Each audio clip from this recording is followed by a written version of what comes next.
The spray hit my face like cold rain. It stung my eyes, burned my nose, and made my throat tight. The sharp smell filled the hallway. I heard my daughter-in-law, Mira, laugh like it was a joke. "There," she said, waving the bottle in the air. "It's the smell of old people. You bring it into my house." My son, Daniel, stood behind her. He did not laugh. He did not stop her either. He just stared at the floor like his shoes were more important than me. I held the wall so I would not fall. My hands were shaking. My heart was shaking too. For a second, I wanted to shout. I wanted to scream, "How dare you!" I wanted to tell the whole street what she had just done. But I did not. I wiped my cheeks with my sleeve. I swallowed the pain like a hard stone. I looked at Mira, and I spoke very quietly. "This is not your house." Myra's smile dropped for half a breath, then returned even bigger. "Oh," she said. "Then prove it. Because Daniel told me we own it now." Daniel flinched, like the words hurt him. Still he said nothing. Mira stepped closer. Her voice went low and mean. "Listen, Grandma," she whispered, so only I could hear. "You will sign the papers today. Or you will not stay here tonight." My stomach turned cold. Papers. Again. I had seen them on the table for days. Mira always had new papers. Papers about family plans. Papers about helping Daniel. Papers about keeping things safe. She smiled while she pushed them toward me, and she acted like it was love. But I had learned something about Myra's love. Her love had sharp edges. I looked down the hall toward my small room. My bag was half packed. I had done that in secret, just in case. My phone was in my pocket. I had kept it charged. My grandson, little Sam, was sitting on the stairs with his toy truck. He was only 9. He looked up at me with wide eyes. "Grandma," he whispered, "why did she spray you?" I forced a small smile for him. Not because I felt happy, but because I did not want his heart to break in front of me. "I'm okay," I said softly. But I was not okay. The truth was, I was scared. Not of the spray, not even of Myra's words. I was scared because I finally understood something I had tried not to believe. They wanted me gone. Not later. Not slowly. Now. Mira tapped the bottle against her palm like she was playing with a toy. "So," she said, loud again. "Are you signing? Or are you leaving?" Daniel finally lifted his eyes. He looked at me like he wanted to say something. His lips moved, but no sound came out. I wanted to ask him, where is the boy I raised? Where is the son who held my hand when his father died? Where is the Daniel who promised me, "Mom, I will always take care of you"? But I did not ask. Because sometimes, when you ask, you hear the answer you fear most. Instead, I did something Mira did not expect. I nodded. Myra's face lit up. "Good," she said. "Finally. Sit. We will do this quickly." She turned and walked to the table like a winner walking to a prize. Daniel followed, slow like he was walking through mud. Sam stood up. He ran to my side and grabbed my hand. "Grandma, don't sign," he whispered. "Please." My throat tightened. I squeezed his hand gently. "I won't do anything wrong," I promised him. Then I walked to the table and sat down. The papers were stacked neatly. A pen was waiting. Mira placed it in front of me like she was placing a trap. "There," she said. "Just sign at the bottom. It's only to make things easier. You are old. You need help." I looked at the page. The words danced, not because I could not read, but because my eyes were wet. I read the title, Transfer of Property Ownership. My heart thumped hard. This was not help. This was stealing. I lifted my eyes to Daniel. "Is this what you want?" I asked him quietly. His face was pale. His hands were clenched. He looked away again. Mira leaned back in her chair, smiling. "He wants what's best for his family," she said. "And you, Grandma, are not the family anymore." Those words hit me harder than the spray. Not the family anymore. I sat very still. I thought about the day Daniel brought Mira home. She had been pretty, polite, sweet like syrup. She called me, Mom, and hugged me tight. I remember feeling hopeful. Now I could see that the sweetness had been a mask. I put my hand on the pen, but I did not pick it up. Myra's voice sharpened. "Sign." I took a breath. My voice came out calm, even though my body felt like it was shaking inside. I will sign, I said. Mira smiled again, satisfied. But then I added, after I make one phone call. Her smile froze. To who? To my lawyer, I said. The room went quiet. Daniel's head snapped up. Myra's eyes narrowed. Lawyer, she repeated, like the word was poison. I nodded slowly. Yes, I said. Because I paid for this house. And I have the papers that prove it. Mira stood up so fast her chair scraped the floor. You do not have any papers, she hissed. I looked at her, steady. I do. Her hand tightened around the spray bottle again. And then she said the words that made my blood go cold. If you call anyone, she whispered, I will tell them you hit me. I will tell them you are dangerous. And nobody will believe you. You are old. Daniel's face twisted with fear. Sam began to cry, quiet tears, like he did not want Mira to notice. I felt a strange calm settle over me. Because Mira had just shown me her full plan. She was not only trying to steal my home. She was preparing to destroy my name. I reached into my pocket slowly and pulled out my phone. Mira took one step toward me, her hand raised, ready to snatch it. Put it down, she warned. I looked at her and pressed one button. And in that moment, I silently prayed that the call would connect before Mira could stop me. Because if it did not, I did not know what she would do next. The phone rang once, twice. Mira moved fast, like a cat. She lunged toward me, her fingers reaching for my phone. But Sam did something brave. He jumped between us. Stop, he shouted, his small arms spread wide like a shield. Mira stopped for half a second, surprised. Then her face twisted in anger. Move, she snapped at him. Sam shook his head. You're being mean to Grandma, he cried. Daniel finally spoke. His voice was weak, but it was there. Mira, he said. Don't touch him. Mira turned toward Daniel like a storm turning toward a tree. You are defending her, she said, sharp and loud. After everything she has done. I blinked. Everything I have done, I repeated quietly. Mira pointed at me. You pretend to be sweet, she said. But you control Daniel. You always have. You make him feel guilty.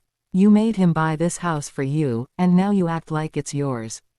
Daniel swallowed hard. My heart clenched. That was the story Mira had built. A story where I was the villain and she was the victim. The phone rang again. Then a voice came through. Hello, this is Mr. Adimi's office. I exhaled. Thank you. This is Ruth, I said. My voice shook a little, but I kept going. Ruth Osei. I need help. It's about my property. Myra's eyes widened. She reached for the phone again. Daniel stepped forward and caught her wrist.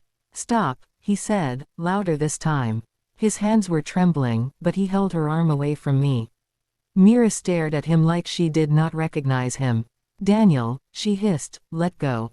He did not. In the phone, the voice asked, Ma'am, are you in danger? I looked at Myra's face, at the spray bottle in her hand, at the papers on the table. Yes, I said softly. I think I am. Everything went quiet after that. Even Mira went still, like she understood the seriousness. The voice on the phone became firm. Ma'am, listen carefully. Are you alone? My son and his wife are here, I said. And my grandson. Do you have the deed and proof of payment? The voice asked. Yes, I said. I kept copies. Not in this house. Myra's mouth opened. You kept copies, she snapped. I did not look at her. Yes, I said, still speaking into the phone. I kept copies. The voice said, do not sign anything. I will advise you to leave the house with your grandson if you can safely. If not, call the police immediately. My heart pounded. Leave. Police. Those words felt huge and frightening. Sam clutched my arm. Daniel's eyes filled with tears. Mom, he whispered. Please, let's just talk. Mira shook her head hard. No, she said. No talking. She is doing this to ruin us. Ruin you, I repeated. Myra's voice rose. Yes, you think you are the only one who struggled. Daniel and I have plans. We need this house to get a loan. We need to build our life. You were in the way. My stomach dropped. A loan. Now I understood more. They were not only taking the house to own it. They needed it for money. They wanted to use my home as a tool, a key, a thing they could trade for cash. Daniel whispered, "Mira, please." She turned on him again. "Do not weaken now," she said. "We are so close." Her words hit me like a bell ringing. So close. This was not a sudden fight. This was a plan. A long plan. And Daniel was part of it, even if he looked ashamed. I stood up slowly, still holding the phone. My knees felt weak, but I forced my legs to obey. "Daniel," I said gently, "did you tell her I gave you this house?" He looked at me, and he looked like a little boy again. A scared little boy. I told her you wanted us to have it," he whispered. I felt pain, deep and sharp. "Why?" I asked. His voice broke. "Because she kept saying we will never be safe if we don't own something. She said you have too much power. She said if you loved me you would sign." Mira scoffed. "Don't act like a baby," she snapped at him. "You agreed." Daniel's shoulders slumped. I looked at the papers on the table again. Mira had said I was old, that I needed help. But she was the one using my age like a weapon. I took a slow breath. Then I said something I had never said out loud before. "I bought this house after your father died," I said to Daniel. "I did it so you would always have a place to come back to. A safe place. That was my dream. Not to control you. To protect you." Daniel's eyes filled. He covered his face. Myra's laugh came out harsh. "Protect him. You were a burden," she said. "You sit in that little room, you cook, you pray, you take space. You smell like old people. That is the truth." Sam gasped. "Stop," he whispered. My heart hurt for Sam. He was learning a hard lesson too early. I turned and walked toward my small room. Sam followed. Mira barked, "Where are you going?" "To pack," I said calmly. Myra's eyes flashed. "You are not leaving with anything," she snapped. "You leave with the clothes on your back." I stopped and turned. "I will take my things," I said. Mira lifted the spray bottle again.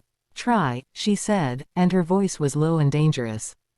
Daniel stepped between us. "Mira," he said, "enough." She glared at him. "If she leaves," she hissed, "our plan fails." He looked sick. I took Sam's hand. "Come," I whispered. We entered my small room. It smelled like lavender soap, not old people. It smelled like the little life I had tried to keep peaceful.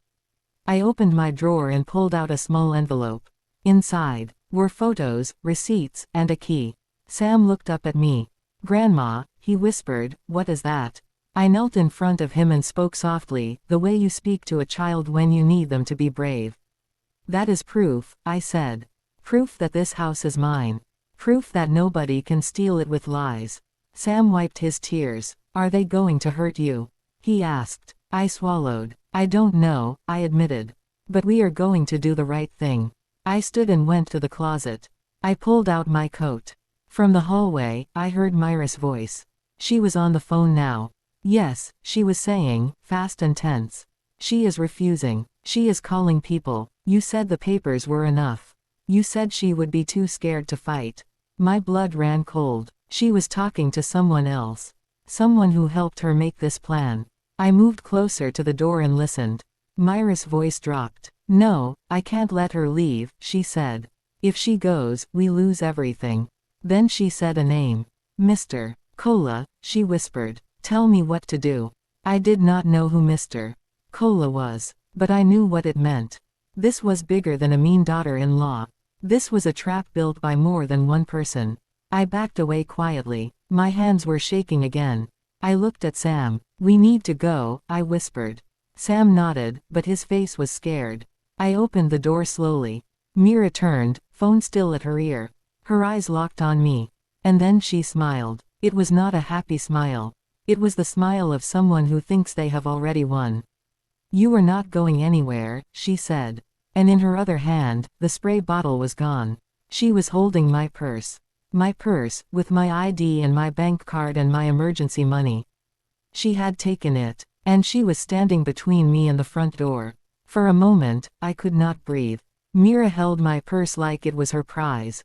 "You want to leave," she said. "Fine, leave. But you leave with nothing." Daniel stepped forward. "Mira, give it back," he pleaded. She snapped her head toward him. "No," she said. "You were weak. Always weak. That's why your mother still runs your life. My heart clenched again. Mira was not only cruel to me. She was cruel to Daniel too. Sam squeezed my hand so hard it hurt, but I did not let go. I looked straight at Mira. Give me my purse, I said calmly. Mira laughed. Or what? She asked. I did not answer right away. Because in my mind, I was doing something important. I was choosing. I could choose fear and silence, like I had been doing. Or I could choose courage and truth, even if my knees shook while I did it. I lifted my chin. Or I will call the police, I said. Myra's face twisted. You already called your lawyer, she sneered. Do you think that scares me? Police will believe me, not you. Then she did something that made Sam cry out. She grabbed her own arm and scratched herself, hard, with her fingernails.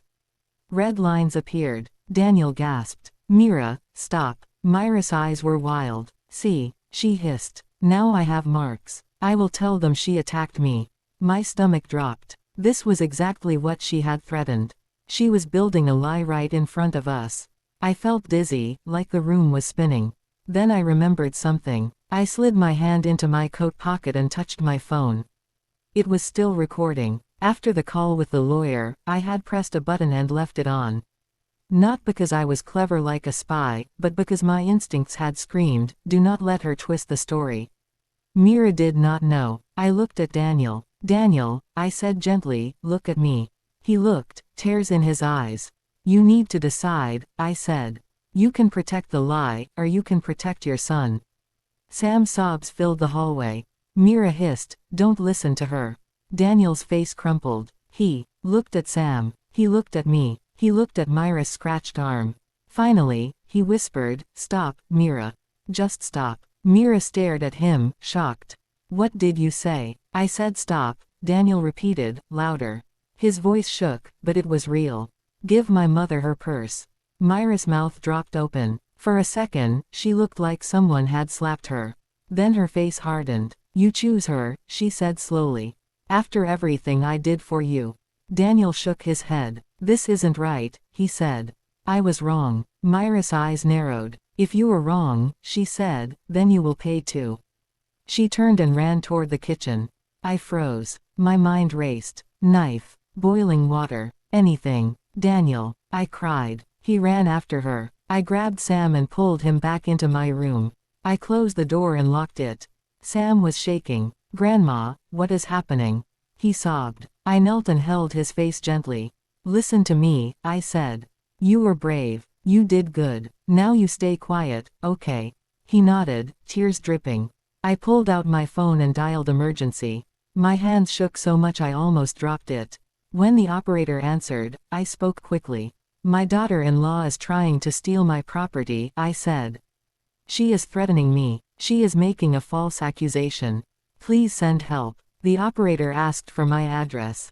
I gave it. Then I heard a loud crash in the kitchen. A pan hitting the floor.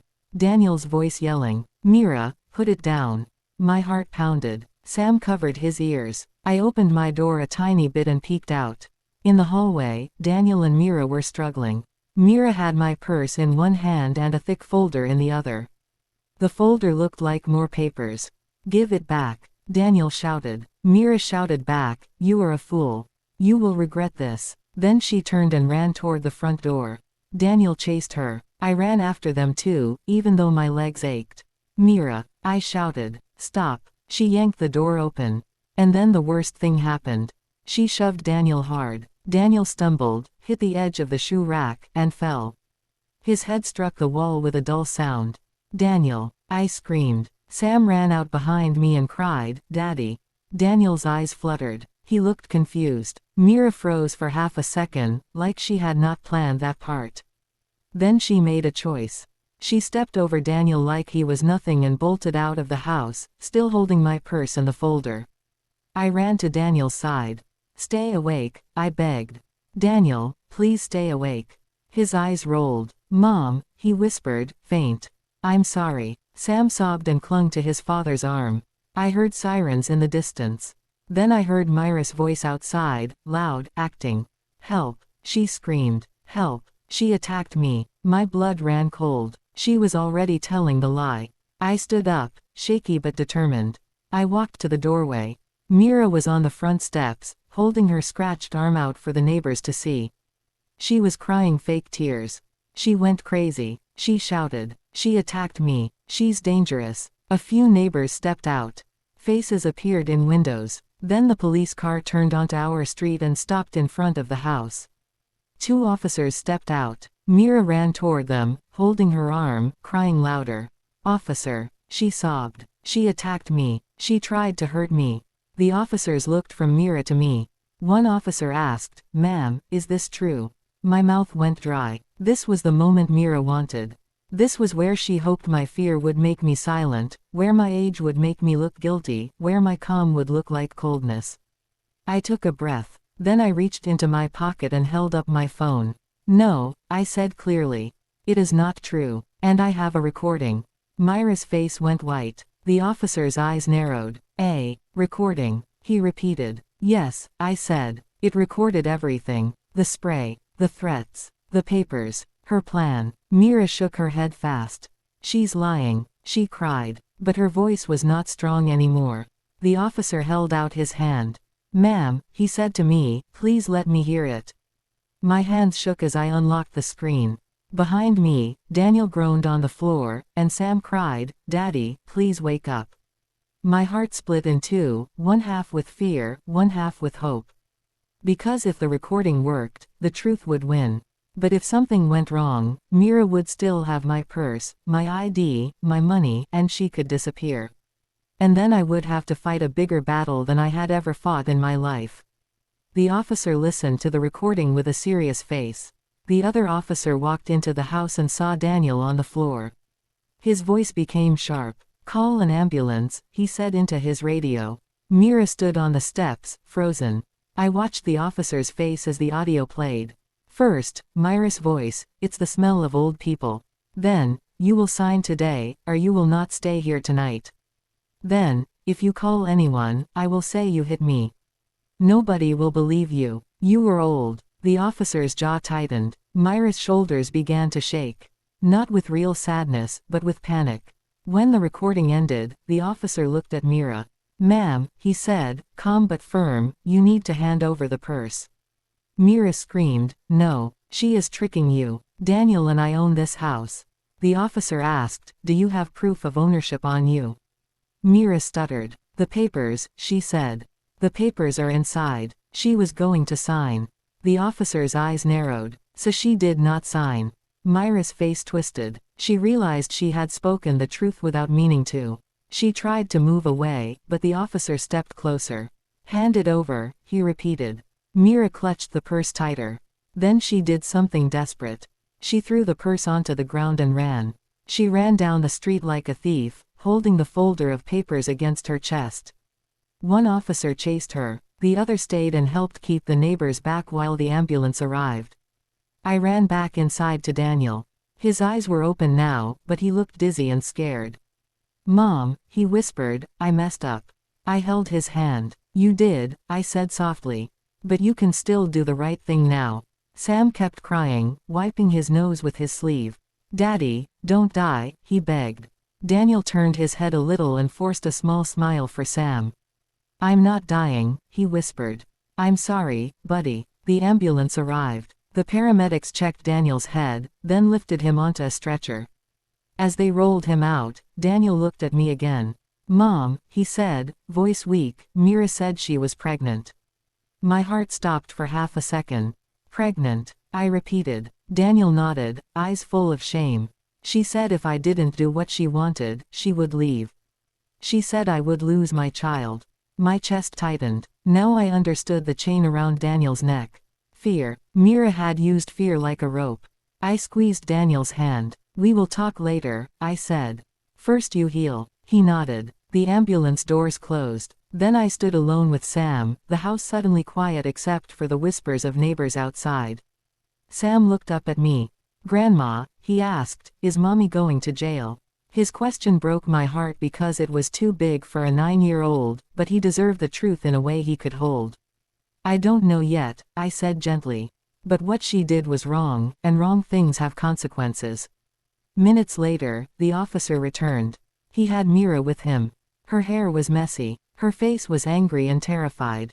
One side of her cheek had a small cut, like she had fallen when she ran. She screamed at me when she saw me. "You ruined everything," she cried. "You old witch." The officer warned her, "Ma'am, control yourself." Mira tried to twist free. "Daniel is mine," she shouted. "This house is ours." The officer looked at me. "Ma'am," he said, "do you have proof of ownership, like a deed, bank transfers, receipts?" "Yes," I said. "Not here. In a safe place." The officer nodded. "We will need that." Mira laughed, bitter. "She's lying," she said. "She can't even drive." I looked at her calmly. "You forgot something," I said. "I am old, not stupid." Myra's eyes flashed. The officer escorted her into the police car, but before she got in, she turned and said something that made my stomach drop. "You think you win," she hissed. "I already got what I needed." My heart pounded. "What do you mean?" I asked. Mira smiled, cold. "Check your bank," she said. "Check your savings." Then she ducked into the car and the door shut. The car drove away. I stood there, frozen. Sam tugged my sleeve. "Grandma," he whispered, "what did she mean?" My hands shook as I pulled my phone out again. I opened my banking app. And then I felt the world tilt. My savings, the money I kept for my medical care and for emergencies, was almost empty. A large transfer had been made. Not once, but twice. And the name on the transfer was one I did not recognize. Cola Financial Services. My knees went weak. This was not only about the house. Mira and someone named Mr. Cola had been taking my money too. And I suddenly understood why she needed me to sign the house papers. If she had my house and my savings, she could erase me completely. I stared at the screen while Sam watched my face. "Grandma," he asked, voice small. "Are we going to be okay?" I swallowed hard and forced myself to stand straight. "Yes," I said, even though fear was roaring inside me. "We are going to be okay." But in my mind, I was already seeing the next battle. Because now I had to prove the theft. I had to trace the money. I had to find out who Mr. Cola was. And I had to do it fast. Because if Mira had already moved the money, it might disappear forever. The next morning, I sat in a small office with my lawyer, Mr. Adimi. Sam sat beside me, holding a juice box with both hands. He looked tired. He had not slept much. Neither had I. Mr. Adimi listened carefully as I explained everything. The spray, the threats, the papers, the recording, Myra's lie, and the stolen money. He did not interrupt. He only nodded, his face serious. When I finished, he folded his hands. "Mrs. Osei," he said, "you did the right thing by recording and calling for help. Many people stay silent too long." I looked down at my hands. "I stayed silent for a while," I admitted. "I thought keeping peace was love." Mr. Adimi's voice softened. "Peace that costs you your safety is not peace," he said. He opened a folder and showed me my deed, the copies I had kept safe. He also had bank records I had printed that morning. "The house is legally yours," he said plainly. "The deed is in your name. That part is clear." My chest loosened slightly. "And the money?" I asked. He pointed at the transfer name. "Cola Financial Services," he said. "This looks like a loan broker or a money agent. We will investigate. We will file fraud reports with the bank. We will work with the police." I nodded, but fear still sat heavy in me. "What if it's gone?" I asked. Mr. Adimi leaned forward. "Sometimes stolen money can be traced," he said. "Especially if the thief was careless. And based on what you told me, Mira is careless when she panics." That word, careless, gave me a small spark of hope. Later that day, I went to the hospital to see Daniel. He had a bandage on his head. He looked ashamed, like a man who finally sees what he has done. When Sam saw him, he ran to the bed and hugged him carefully. Daniel's eyes filled with tears. "Hey, buddy," he whispered. "I'm sorry." Sam pulled back and looked at him. "Why did you let her be mean to Grandma?" he asked. Daniel's face broke. He took a long breath, then spoke in simple truth. "Because I was scared," he told Sam. "And I made a bad choice. I thought keeping Mommy happy would keep our family safe. But it hurt Grandma, and it hurt you too. Sam sniffed. Are you going to stop her now?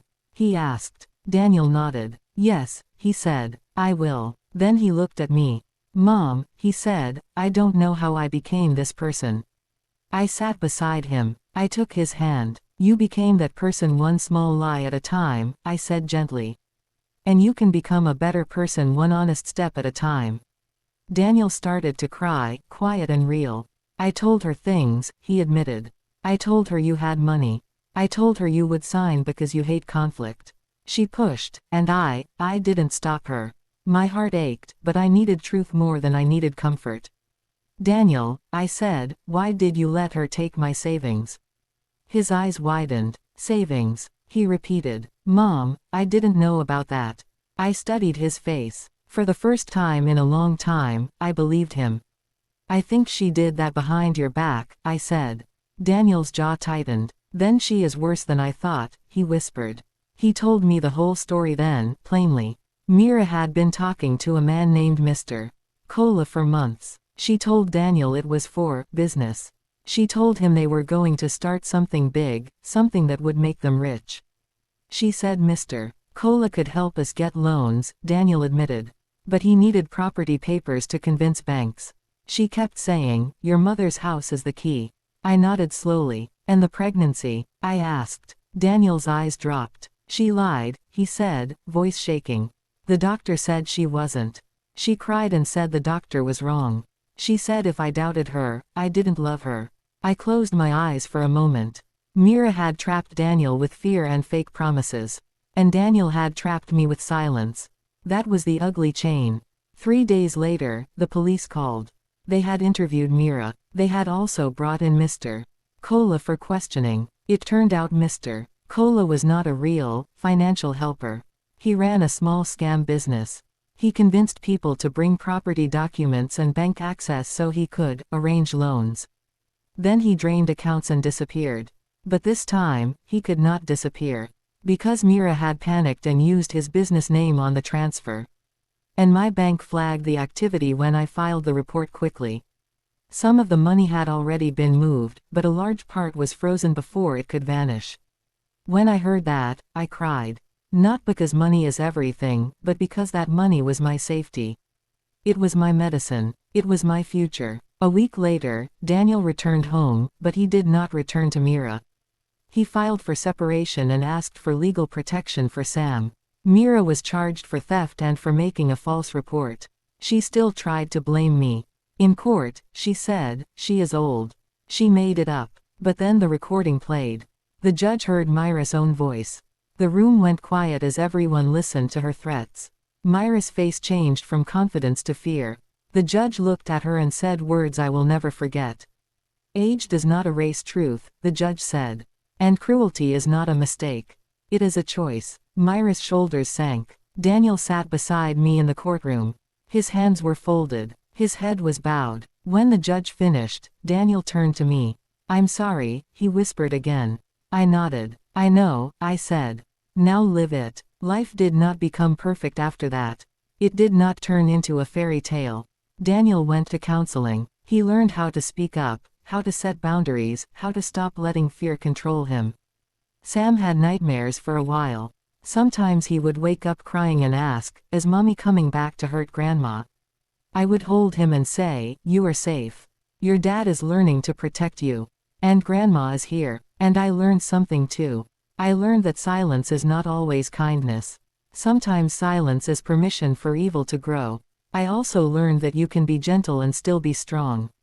My revenge was not screaming or fighting with fists. My revenge was truth. My revenge was refusing to sign. My revenge was keeping copies. My revenge was calling for help. My revenge was showing my grandson that even when you are scared, you can choose what is right. One evening, months later, Sam sat with me on the porch. The sun was soft and orange. He looked up at me and asked, Grandma, do you still feel sad? I thought about it. I thought about the spray, the humiliation, the way Daniel fell, the way Mira tried to erase me. Yes, I said honestly. Sometimes I do. Sam nodded slowly. But you won, he said. I smiled a little. I didn't win like a game, I said. I survived. And we learned. Sam leaned his head on my arm. I'm glad you didn't stay quiet, he whispered. I kissed the top of his head. So am I said. Because the lesson of my life is simple, and it is true. When someone tries to steal your peace by shaming you, do not hide. Speak. Save proof. Ask for help. And remember that being old does not mean being powerless. It means you have lived long enough to recognize a lie. And long enough to choose truth anyway.